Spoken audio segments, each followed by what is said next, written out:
हिंदू राष्ट्र बनाने की बातें चल रही ना, लेकिन जहां नंदी जब तक काटे जाएंगे, जब तक बछड़ों को काटा जाएगा, जब तक उनका मांस एक्सपोर्ट किया जाएगा, तब तक ये हिंदू राष्ट्र कैसे बनेगा।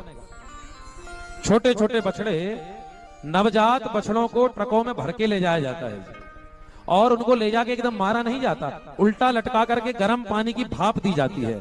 ये आपको सुनना चाहिए, क्योंकि आपको वो नहीं मालूम है जो हो रहा है जी। हमारे वृंदावन में अभी राष्ट्रपति महोदय आई थी, 2 दिन के अंदर पूरी सड़कें चमका दी गई, चकाचक।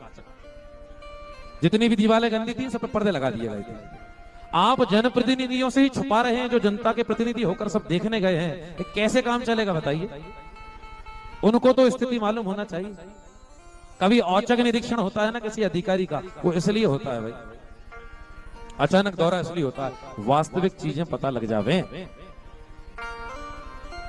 उन बछड़ों को महाराष्ट्र में, नागपुर में, नासिक इत्यादि जाओ, पुणे वगैरह जाओ, भारत के सबसे ज्यादा कत्ल खाने जहां गायों को काटा जाता है वो महाराष्ट्र में। बछड़ों को उल्टा लटका दिया, नीचे से गर्म पानी की भाप दी, उनकी खाल नरम हो गई और जिंदे बछड़े की खाल को उतार लेते हैं जी।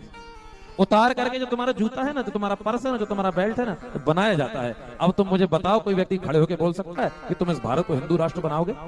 बिल्कुल नहीं बना पाओगे। जब तक केवल खोखली बातें करते रहोगे, कैसे बनाओगे?